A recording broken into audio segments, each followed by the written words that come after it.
Okay? And then you're going to change your philosophy. Well, I have succeeded at generating a little bit of controversy. Yeah, we disagree on that one. I have respect for you, though. When you were talking about, But when we get there tonight and eat all your food up, you may change your mind. Well, if somebody trespasses on my private Whoa! They should be aware of the fact that I have lots of guns. Oh, no, please, you're the compassionate liberal about opening up your doors. Please don't say that. You didn't say that. No guns. Okay, this is All too right, much next hate. question. Too much hate. Too much truth. maybe I get suckered into the media sometimes. I admit. Can you speak up a little bit so they can hear you? I get suckered into the media about the illegals and stuff like that, and I must admit at times I've bought into the story that illegals are running our criminal justice system crazy. A lot of people in jail, a good majority are illegals. Are you here saying that that's not true? I probably a little bit of a skewed picture in terms of that, because I would suspect most of the people who are illegal and get charged with crimes are not able to come to my office even for the $100 consultation.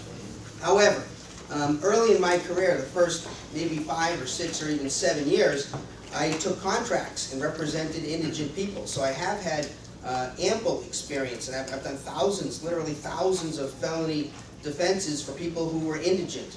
And like I said, the vast majority of cases that I had for illegals, their crimes are things related to just being here. Now in federal court especially, I sometimes will take indigent defense in federal court, and this illegal entry after being removed, I have one of those cases right now. So yeah, I mean, if you want to say that yes, they're taking a burden on our justice system, they're committing crimes, that's true. The crime they're committing is being here. So I will also tell you this. I have seen on many occasions employers come in and say, this guy here who worked for me, I'm hiring 2 people to replace him. This is the best worker I ever had. Also, we get a lot of situations where people have been here a long time, and they may be homeowners, and they may have wives and kids who are citizens and in school. And so we get these crazy results where we're taking dad for something that might have been just some stupid little crime, like a DUI or some little thing that plenty of legals commit, and as a result of that, they get an immigration hold and they're getting shipped off, and they can't, if they come back, now they're looking at federal time. So they're sort of heart-wrenching situations because the family doesn't want to move to Mexico, that they're all set up with a life here. So at the end of the day, what I'm saying is, if what we're asking for is people who are hardworking, law-abiding people who are intending to build a better life by coming to the United States like Max Victor did, we will take as many as we can get, because that only helps the economy.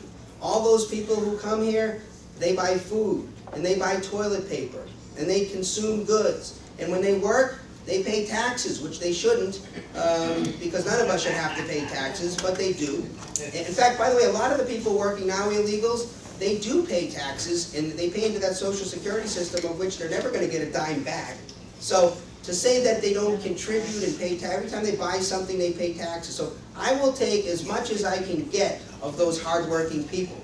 There is a percentage, I'm sure, of people who come here because they want to just get benefits. I don't want any of those people.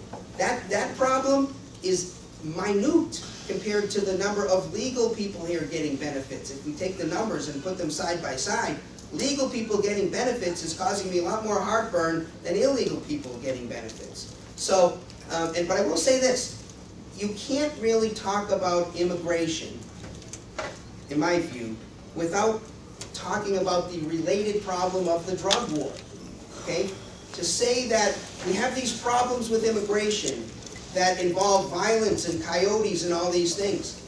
Transporting Mexicans involves the same economic issues as transporting marijuana, right? I mean, who's going to pay a coyote with a gun to transport them into the United States and put them at some drop house with 50 other illegals if it's legal? They just take a bus, right? Just like the drug dealers are going to be out of the marijuana business when marijuana is legal, the coyotes will be out of the smuggling Mexican business if immigration became de facto legal again. It's easy to say, they should come legally, but as I've already said, that's really it's a specious argument to say that they have a real option. Yeah, they should come, and by the way, this distinction between legal and illegal is really a new thing. Didn't exist back when Max Victor came. There was just immigration. There were just immigrants. Because the concept of illegal immigration, there really wasn't any possibility of that. People just showed up and came off the boat and walked in. There's your name. If some flunky taking your name didn't understand it, they shortened it. They gave you an immunization chart and you walked in. Where was the harm? We didn't see a harm. What we saw was immigrants maybe being discriminated against because of their background, right? We got a lot of slurs out of that, but also what we got were people starting little businesses, and we got a cultural infusion. To me, there's, by the way, lots of racism here too, and I'll say this.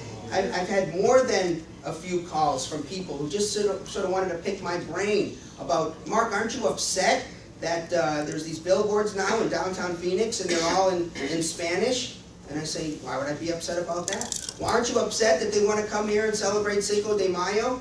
And why would you be upset about that? Well, aren't you upset that they come here and they're bringing their own culture and they're changing our culture and blah, blah, blah, blah, blah. I said, wait a second.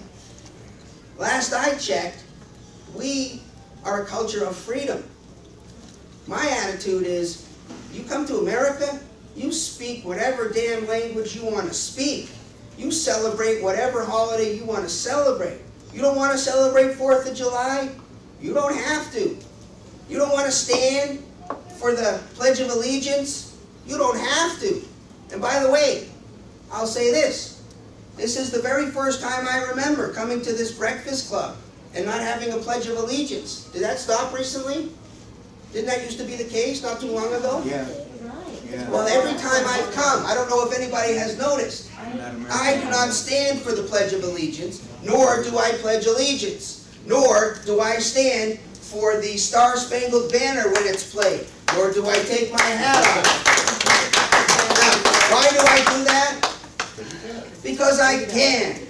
I damn well can. I'm an American, and I don't need to respect anybody or anything if I choose not to. Okay? That's why I don't. And I make the point. If you want to have a discussion with me about it, we can have a discussion about it. And some people get pissed, and I don't care. And I thought this morning how fun it would be for John, who's never been here before, to watch me sit on my butt while you guys do the Pledge of Allegiance. But it didn't happen, I don't know why. But to me, that's part of being an American. I said this to a bunch of people. I'm going to give a bunch of speeches this week, and I said it in each one. I don't know why I haven't said it here yet. You know, freedom isn't about agreeing that other people get to use their freedoms in exactly the way you've decided you want to use your freedom. Woo, whippy, big deal, you're such a freedom guy. That's not the test of whether you're for freedom. Everybody's for freedom. If you had Adolf Hitler here and you asked him, are you for freedom? He would say yes. Al Gore said he's for freedom. Al Gore called himself a libertarian. Every president we have ever had has, I'm sure, said, I'm here for freedom. Everybody's for freedom. But what they really mean, most of them, is I'm for the freedoms that I have decided are appropriate for me and for you. And so when I spoke to the normal crowd, and I started off by saying, who's for medical marijuana? They said, yay. And I said, who's for marijuana just because you want to get high and have a good time? The place went crazy, yay. And I said, who's for meth? The hairpin drop. And I said, shame on you.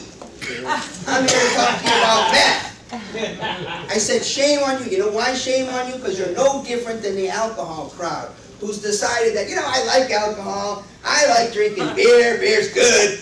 And since beer is good, it's okay if you drink beer. But, you know, I don't like weed. There's something about weed I just don't like. And I particularly don't smoke weed, so I'm not interested in smoking weed.